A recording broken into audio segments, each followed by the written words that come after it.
continuer yow dama koo teg rek. déedéet continuer de. amante. capoteel rek. continuer de. wax ji daf ci am xorom. waaw waaw. ma dem.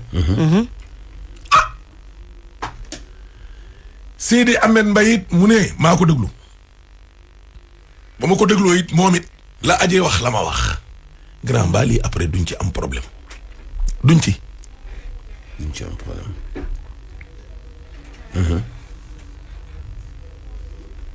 ñun gendarmerie mu ne boo ñëwee ñu ne dañ la violé yegg sa kaw ñun dañu am fu ñu lay yóbbu hôpital principal alaaj déglu de man en tant que capitaine ma jël sama benn élément boole kook Adji Sarr ni ko yóbbu ko fi ñu daan yóbbu ñeneen ña hôpital principal à ma grande surprise nag ba ñu dellu si waatee kayit ñu indi CTO laa ci gis ok j'ai demandé à mon élément lu xew quoi entre temps.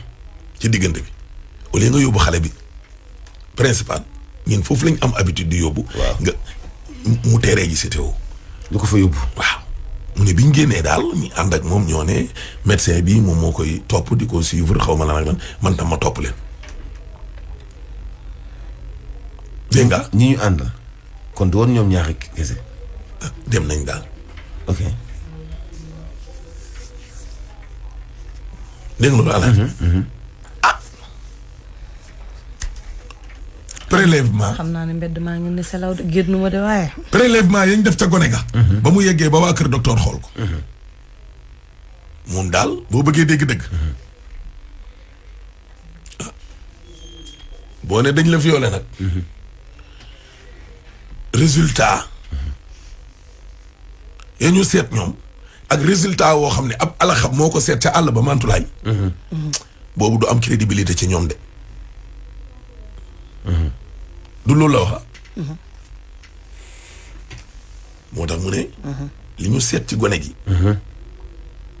moom daal avant muy def déposition ah loolu daanaka entre guillemets valable voilà ci ay waxam. nga wàcc ñëw ci suuf ci dangaa xamoon Sonko waa wala déet bu fi tontu na ca Ndeye Khady Ndiaye alaaji tontu na ca borom salon ba ci même question yi. waaw waaw teema koo teg wala ma sapote continuel. li ngay sapoté dina xarew.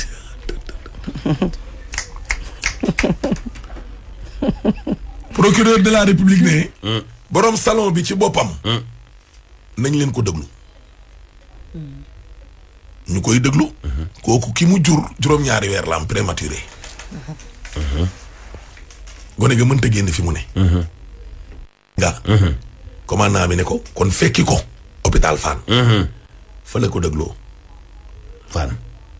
dellu si waat procureur ne waat nañ leen ko dem jëli ñëw garde à vue ko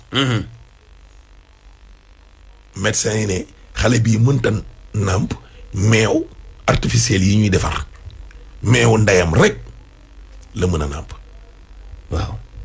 xale bi mënta génn ci ngelaw li te ndeyam procureur nee na dikk commandant ci mbaaxam waxaat ko procureur alaaji procureur ne ko yow sa xolu yërmande yi nga war a bàyyi demal jëli ko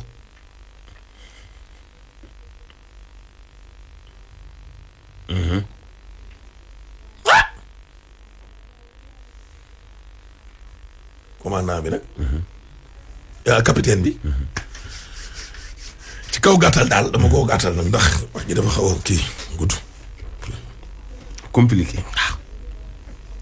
yii daal bokk na ci li mu wax ci dossier bi léegi nag xanaa léegi kay mën naa koo dugal nag waa dugal la. na dugg. Chimère ana capitaine Touré. waaw mbokk yi nag tey ñu ngi nii seq kon waxtaan ak le capitaine Oumar Touré officier wu gendarmerie nekk tamit section bu recherche bu gendarmerie bu Colobane moo capitaine maa ngi lay nuyu. waaw maa ngi lay tontu.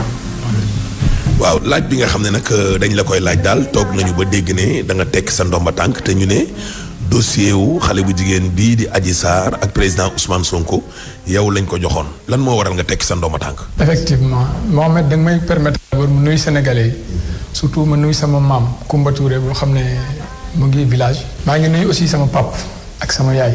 Comme je vous dis, il y a de cela 8 ans, je suis à la gendarmerie, je suis officier de gendarmerie. Voilà, j'ai fait 2 ans à la section de recherche. Durant les 2 années que j'ai fait à la section de recherche, j'ai rédigé ou corrigé plus de 1500 procès-verbaux. Malheureusement, je tiens à témoigner ceux qui sont à la section de recherche. Malheureusement, c'est l'affaire la plus simple que ma crédibilité a été remise en cause. Donc, ce qui fait que aujourd'hui, je pense que j'ai le droit d'informer les Sénégalais pour ñu yegg ko. Mais bii moo tax ñu may topp ñu may déglu ñu may xool samay déplacement. En fait, gis nga balaa may egg si lii dem naa rencontrer sama commandant ma expliqué ko ne ko mon commandant moom xam na ma il me connaît très bien il a entièrement confiance en moi et ça je le sais benn waaw et je sais qu'il a entièrement confiance en moi gis nga quand je vous donne ma parole je la tiens je lui ai dit mon commandant gars yi ñu ngi may topp te ni ñu may toppee xam naa ne dañuy déglu parce que dañuy anticiper samay mouvement donc s'il continue comme ça je vais démissionner moi j'ai pas besoin de prouver à quelqu'un que je suis crédible c'est-à-dire man sama principe mooy la crédibilité donc je ne prouve pas à quelqu'un que je suis crédible je le suis point. Maintenant je voudrais expliquer la raison de cette démission xam nga lu tax ma jël décision ak sénégalais bu ma publier sama démission sama page Facebook ay autorité gendarmerie woon nañu ma li ma ne mun nga wax ne que yow sa page Facebook que dañ ko piraté c'est pas le haut commandant qui m'a appelé ni le c'est des autorités avec qui j'ai de très bonnes relations ñu ne ma mun nga wax ne dañoo piraté sa compte ma ne ko non ça c'est moi qui l'ai écrit xam nga je vous disais que à un certain moment je me sentais donc c'était mon honneur qui était remis en jeu parce que bu ñu ma woowee di ma wax ne naa wax ne que dañoo piraté sama compte ma ne non je ne dirai pas ça parce que lii man maa ko bind mais ba léegi waxuma dara mais lendemain bi mooy le lundi on m'a informé que dafa am benn docteur bu ñëw sama bureau pour constater ne que j'étais en état de démence c'est-à-dire que dama dof quoi pour xool waaw gis nga loolu pour man c'est remettre en cause même l'intégrité de la gendarmerie am nga booy xeexal dara bul ko wan nit ñi Sénégal bu nit ñi xamee foo dem doo fa egg donc il faut créer ce qu'on appelle la diversion je suis parti à Touba mais l'objectif de cette vidéo c'était pas pour faire croire aux gens que c'était pour faire croire aux gens que j'étais à Touba kon il allait me chercher à Touba xam naa ne foofu lañ may wër bu ma leen waxee ne maa ngi Touba donc c'était ça l'objectif de la vidéo léegi ñi ma doon topp mooy waa renseignement c'est-à-dire il y a ce qu'on appelle les renseignements c'est-à-dire je voudrais pas trop développer c'est-à-dire dama bëggul aussi dem ba divulguer beaucoup de choses mais xamal ne c'est l'État du Sénégal qui a engagé des personnes yoo xam ne ils travaillent ñu may topp c'est-à-dire c'est pour voir xam nga affaire boobu fu mu jógee c'est quand le procès verbal de Adji Sarr a fuité c'est-à-dire bu ma defee sama enquête ba pare man ak commandant Abdou Mbengue xam nga commandant Abdou Mbengue buy def enquête bi man la woo ci bureau am jox ma enquête bi te bu may jox enquête bi aussi c'est le fruit du destin c'est-à-dire moom bu mu koy defu ko ndax man fii laa dëkk ba xoolee laa dëkk c'est parce qu'il a confiance en moi et il sait que je n'ai jamais été partial mais nag toutefois saa yu ma mënee jàppale nit te yàlla tax dama koy jàppale c'est-à-dire tout le temps quand je sais que c'est injuste je me débrouille à ce que la personne ne subisse pas l'injustice je trouve un moyen de l'aider parce que moi c'est ça mon principe Adji Sarr bu ma commandant bi boolee ak moom ne ma demal déglu ko xam nga lan la ma njëkkee wax mu ne ma tonton est-ce que lii duma créer problème Kamil baa ngi ni balaa may commencer en fait damay waat c'est-à-dire man kenn xamee wu ma caaxaan je suis un très bon musulman ma ne ko lu tax ngay poser loolu mu ne lii est-ce que sama patron dina ko yëg ma ne ko kan mooy sa patron mu ne sama patron mu ngi hôpital Fann quoi ma ne ko pourquoi mu ne ma bu ko yëgee dinaa am problème donc vous vous imaginez nit di porter plainte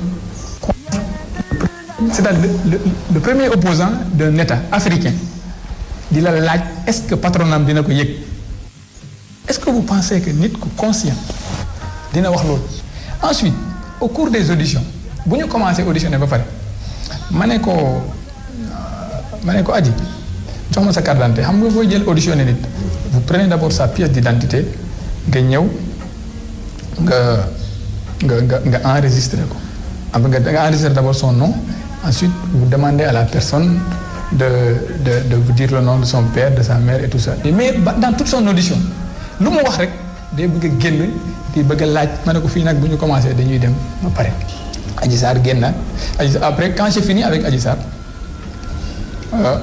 il fallait maintenant entendre un de ses amis Sidi que j'ai entendu Sidi bu ma ko dégluwee ba pare ils sont sortis il y a le capitaine Diouf qui est venu me rejoindre au bureau mu ñëw mu dugg si bureau bi ma expliqué ko ce qui s'est passé après mu ñëw si audition Mbaye bi Sidi Mbaye mu bokk si léegi avec les questions qu'on a posées bu ñu paree Mbaye aussi il a eu peur parce que le capitaine a posé des questions rigoureuses mu génn et que capitaine Diouf génn bàyyi ñu foofu parce que dañ ko woowoon sur une autre affaire léegi Mbaye aussi quand il a fini il a signé le PV il revient vers moi il me dit est-ce que duma si am problème yàlla moo dama est-ce que duñu si am problème ma ne ko bu fekkee ne li ngeen di wax am na mais y a pas de souci ma ne ko ici les gens sont impartiaux léegi quand j'ai fini avec cette fille je suis parti j'ai appelé la patronne mooy la femme qui s'appelle Di Khady Niang ma ne ko madame où est-ce que vous êtes ma ne ma je suis à l'hôpital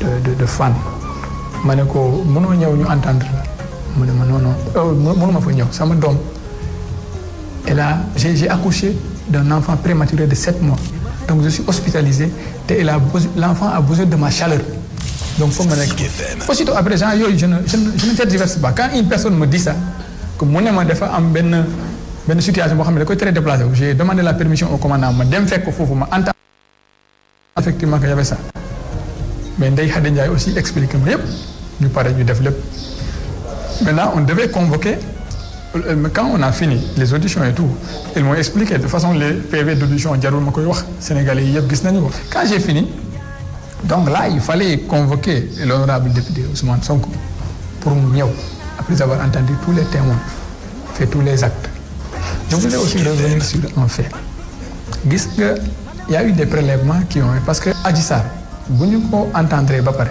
c'est-à-dire il fallait l'amener à l'infirmerie pour ñu examiner ko xam nga nit bu waxee ne dañ ko violer dañ koy yóbbu souvent le médecin regarde et j'ai demandé à un gradé de l'unité mu jël ko yóbbu ko à l'hôpital principal pour ñu xool ko mais il s'est trouvé que au lieu de l'hôpital principal ils sont partis à l'hôpital général de Grand Yoff en général on va là-bas alors que la fille dans son audition lenn loo xam ne nee na moo ko bind que moom guddi gi dañu ko jël yóbbu c'est ça les gens ont lu mais dafa dem ñu yóbbu ko foofu on l'a mis sur une table ñu xëccal ko ay affaires après def ko ci ay affaire denc donc je me suis dit que ce qui s'est passé c'est que c'est le prélèvement de la nuit donc ce prélèvement là il n'est pas crédible parce que quand on prélève avant la réquisition donc la preuve là n'est pas recevable c'est-à-dire ñun dañuy def d'abord réquisition parce que après xamoon loolu fu mu jógee donc ça c'est une preuve qui peut être remise en cause en tout cas à la section de recherche connaissant le commandant Abdou Mbengue et toutes les personnes qui travaillent là-bas personne n'est jamais venu à la SR en tout cas pas à ma connaissance dañoo di mais vous aussi vous imaginez quelqu'un vient vers vous porter plainte gis nga ñun SR nit day ñëw nii fekk xamuñu la ni ne dañoo sàcc léegi sama moto commandant bi ne la jëlal oto léegi topp ko on part on règle le problème on revient quand quelqu'un vous dit que j'ai été violé après violer c'est violer la personne humaine quand on vous dit que je suis violé ça c'est important toutes les fois où quelqu'un s'est présenté à la SR ne la dama ñu ma violé le commandant a pris toutes les dispositions pour que la personne soit prise en compte tel qu'il le faut. mais yéen principal ngeen doon yóbbu. principal lañ doon yóbbu. mais pourquoi yéen yóbbu. c'est pas on dit gradé. waaw gradé c'est MDL chef. waaw nga jël ko. waaw boole ko moom pour mu yóbbu ko principal. sûrement xam nga comme. mais pourquoi ci diggante bi ñu yóbbu ko c'était. là je ne sais pas pourquoi mais sûrement. comme cette fille là elle était innocente. xam naa il a fallu faire croire que kooku moo xam li ko dal ba pare c'est que toujours c'est ça c'est toujours dans les manipulations que kenn moo ko war a wax ne médecin bale xam na lu xew nañ ko yóbbu foofu moom mun na def sinon nous normalement on l'amène à l'hôpital principal. donc j'ai pris la convocation j'ai pris mon véhicule je l'ai écrit d'abord un SMS ne ko bonjour honorable député Ousmane Sonko je suis le capitaine Touré officier adjoint à la section de recherche. On a reçu une plainte contre vous et on m'a chargé de vous joindre pour les besoins d'une convocation. Il me répond pour me dire que j'habite à la cité Gorgui, je me rappelle pas cité Gorgui waaw mu jox ma adresse bi. Le lendemain je l'avais dit que je viendrais à 10h. À 10h, je ne suis pas venu. Il m'a réécrit un message pour me dire, Monsieur Tiré, à quelle heure vous viendrez? Je dis que je suis en route. J'ai pris mon véhicule, je suis parti à la cité Colbert, je lui ai remis la convocation qu'il a déchargée et je suis revenu à la section de recherche. Quand je suis revenu, c'était un samedi, le commandant m'a dit que le procureur a demandé à ce que nous arrêtions Ndaoussi. Je dit, commandant, la femme là, elle a un enfant prématuré de 7 mois. J'ai informé le procureur. Mais si je m'ai informé, je sais que le commandant, il y a un yurmande qui est sonal. Si vous faites que je suis fait, elle n'a pas le droit. Le procureur dit, commandant, il faut plutôt faire appliquer les principes de gendarme. Comme prévu, le commandant m'a dit, exécute les ordres. Je suis très loyal à mon chef. Je suis parti, j'ai exécuté. J'ai dit à la dame, je ne l'ai même pas informé, je me connais Kai. Vous me à mon bureau, je ne l'ai pas dit comment on a amené le diable. Je me connais, vous allez être placé en garde à vue. Vous avez compris? Donc, comme on a remis une convocation au député Ousmane Sonko, il devait venir. Et pour accéder à lui, c'est-à-dire, c'est pour vous expliquer, je ne parle pas de complot, je n'ai rien dit. On a demandé d'arrêter la dame. Et quand on a expliqué au procureur ce qui s'est passé, il a dit au commandant ce que je viens de dire. J'ai convoqué la dame, elle est venue, je l'ai notifié la garde à vue. Mais avant la notification de la garde à vue, dès qu'on était aussi, je l'avais écouté 4 fois. Mais en titre de témoin, parce que je n'ai jamais imaginé que. Mais toutefois, je l'avais notifié tous ses droits concernant cette affaire. Pour vous la madame, moi j'applique les ordres de mes chefs. Mais je vais vous appeler un avocat. Avocat, c'est pas un avocat qui a topé. Pour faire que c'est le gars que j'ai connu à la fac qui se battait pour des principes humains. Il va faire son possible pour que la vérité se manifeste pour me dire. Vous avez compris? C'est ainsi que j'ai appelé Maître Bassirou Baldé qui est sorti une fois en parlant. J'ai appelé le maître, il est venu dans mon bureau, je l'ai expliqué, sans pour autant aller dans les détails de l'enquête. Il fait son travail, je fais mon travail. Donc après la notification de la garde à vue, comme je vous ai dit, j'ai appelé Maître Baldé, la dame a demandé, après l'audition et tout, la dame a demandé à aller à l'hôpital pour Nampal Domambi. Hamga Domambi, c'est un prématuré. C'est un prématuré, donc Néna, le docteur lui a dit que l'enfant ne pouvait pas vivre d'un lait artificiel, donc il fallait le lait maternel, sinon il y a un problème. Vous avez compris? Donc je lui ai dit, allons-y. Maintenant, dès qu'on est arrivé à l'hôpital, j'ai dit à l'avocat que cette dame, si elle se sépare de son enfant, l'enfant va décéder. Il faut qu'elle attache l'enfant avec elle. Pour moi, c'est ça la justice, quoi. Finalement, l'avocat est parti le lendemain pour dénoncer. Et la presse a mis la pression sur l'État et les gens ont lâché. Parce que je me demande aussi l'erreur. Comment je n'ai aucune motivation politique. Qu'est-ce que Mohamed, même université, je suis en liste. Je suis en voter. Je suis inscrit sur la liste électorale. C'était juste pour avoir une carte d'identité. Parce qu'avec la carte d'identité CDO, il paraît que mon gars inscrire en même temps. C'est-à-dire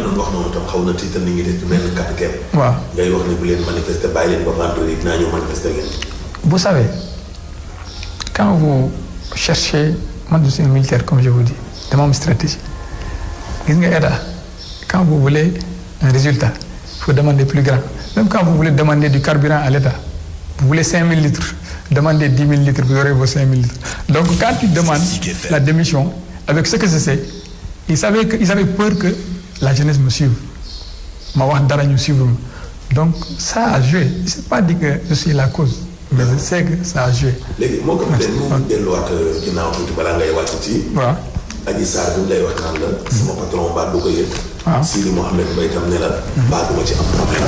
léegi seen place yooyu ginnaaw audition ba pare ñu ñëwaat ci yow naan la ñun baat duñ ci am problème. maanaam kon daal dafa nekk nit ñoo xam ne dañ leen doon utiliser lañ xanaa. En fait, en tout cas moi c'est la première fois que ñu violé nit mu ñëw sama bureau porter plainte et après muy dellu di ma naan est-ce que duma ci am problème. comme ni ma la wax nit non li ma tax a jóg c'est pour dire xam nga Sénégal fu ñu toll actuellement à cause de cette affaire il y a eu beaucoup de personnes qui sont mortes il y a eu beaucoup de problèmes gis nga pourquoi j'ai demandé à ce que les personnes responsables démissionnent lii moo tax. pour yow complot la quoi. mënuma wax complot comme ni ma la wax encore une fois moi j'explique ce qui s'est passé gis nga bu ma demee ba remettre sama démission donc j'ai besoin d'expliquer que ñi ñi yegg ko après je vais me rendre à mes autorités militaires ils vont faire la procédure me concernant. Ce que j'ai dit je ne regrette pas et je l'assume je n'ai aucun problème. pour yow après dañ lay jàpp. je vais non gis nga yaakaar naa ne man bu ñu may jàpp c'est-à-dire j'ai pas peur que ñu jàpp ma gis nga formation bu ma def moo gën a métti ay jàpp. tous les responsables dans cette affaire une enquête doit être ouverte ñooñu ñëpp ñu jàpp leen le procureur mooy li ma la wax comment on peut nit wax la ne xale bi 7 mois la am nga ne ko non non yow sa xol yurmande bu fekkee ne c'est un procureur de la République xam nga on est un procureur de la République pas un procureur du président de la République bu fekkee procureur de la République vraiment yaakaar naa ne bu ñu la waxee loolu war nga nangu mais nga wax loolu ba ñu dem hôpital on a créé un scandale là-bas hôpital bi je tiens à témoigner tout ce qui était à l'hôpital ba minuit foo xam ne des enfants sont en réanimation là-bas ñu nekk fa di indi fa ay coow c'était vraiment triste. ñan ak ñan ñoo war a démissionner pour yow. à mon avis xam nga nag loolu damay bàyyi sénégalais yi juge te man wax naa li may wax c'est-à-dire sénégalais yi bu ñu fekkee ne que man li ma wax nii ça vaut la peine que le procureur de la République démissionne ou que le ministre de la Justice démissionne yaakaar naa jar na vous savez le ministre de l'Intérieur moi je considère que c'est un collègue du ministre de la Justice normalement war na xam luy xew. pression bi wala ñu lay topp rek moo tax nga. non démissionné wala. du loolu rek c'est parce que comme je vous dis mes principes ont été bafoués vous savez quand je suis un officier de gendarmerie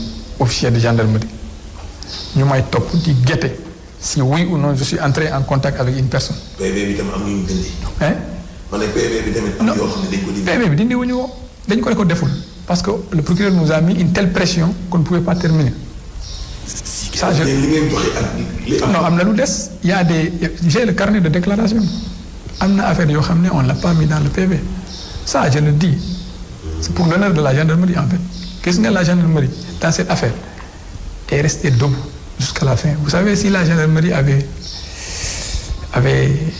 fléchi le pays allait dépasser ça donc nous on a été vraiment c'est-à-dire aujourd'hui je me considère comme démissionnaire mais il faut accepter que dans cette affaire la gendarmerie a été vraiment cruciale. loo xam ne gars yi dañ doon wax naan am na sax d'ailleurs ay benn gendarme ak benn policier. yoo xam ne arrêté nañ leen. ak ñeneen ñoo xam ne tamit fi mu ne nii ñu leen di surveiller. maanaam Sonko dafa am sax ay militants. dans l'armée. léegi je voulais vous dire une chose xam nga mooy li ma bind ci sama démission je disais que je défie quiconque de produire une preuve matérielle à part le message bu ñu yónni wante ak bu ma demee këram. que j'ai eu un contact avec Sonko wala avec une personne autre que peut-être il y a certains avocats moi je suis officier de gendarmerie je suis un enquêteur am na par exemple Maître Tall vous vous rappelez l'affaire de la drogue là les 675 kilos c'est Maître Tall qui était l'avocat du blanc donc lui c'est normal qu'on entre en contact parce que c'est moi qui prenais l'audition du blanc kooku boo gisee numéro am sama téléphone c'est parce qu'on parle bu fekkee du loolu mais je te dis tous les Sénégalais waxuma seulement la gendarmerie ou la police tous les Sénégalais ku am preuve que dama entrer en contact ak Ousmane Sonko wala un de ses avocats na ko produire. manipulation de la. mënuma wax loolu de manière très claire. mais sànq sa biir wax ñu ko quoi. En fait comme je te dis encore une fois damay bàyyi Sénégalais yi ñu tirer ay conclusions c'est-à-dire waruñu làkk suñu réew. si dans ces genres de détails. non maanaam ku ñu violé mu ñëw. waaw porte plainte ba pare ñu déglu la ba pare nga ñëwaat. waaw même pas lii du ma ci am problème. waaw comme si yow dañu la yónni ne la demal porte plainte. loolu laa la wax. comme je l'ai dit au départ moi j'ai établi plus de 1500 procès-verbaux c'est l'affaire la plus simple de toutes les affaires que j'ai faites c'est-à-dire moo tax ma ne la boo bëggee xam man maay kan il faut aller écouter les gens avec lesquels je travaille ñooñu mën nañ la expliquer kan mooy capitaine Touré moi je ne suis pas violent. c'est-à-dire moo tax comme ni ma la sama vidéo boobu mu fuité tous ceux qui me connaissent m'ont appelé mu ne ma mais mon capitaine yow yaa nekk si vidéo bi man leen man la de mais comme je vous dis gis nga boo bëggee dem fenn bu nit ñi xamee fi ngay dem doo fa yegg moo tax tu es obligé léegi sa démission. waaw boo paree fii da koy yóbbu. damay dem après SR c'est-à-dire moi je pense que c'est ça qui sécurise ma vie comme nit ñi dañ may topp di xool ne est-ce que xam naa dara xamuma dara je me dis que bu nit ñi xamee ne man dinaa wax dara mën nañ ma rey donc léegi ma wax benn yoon di ma xam gis nga nit ñi di am na comment je regardais je vérifiais un commentaire je vérifiais les commentaires ma gis ku bind ne capitaine bi il a peur il est à Touba. Vous savez, quand vous êtes porteur d'un message, rien ne vaut d'aller affronter la mort. Le général de Gaulle, quand il appelait les Français à résister, il était à Londres. Il n'est pas venu se battre. Pourtant, il est arrivé à convaincre les Français.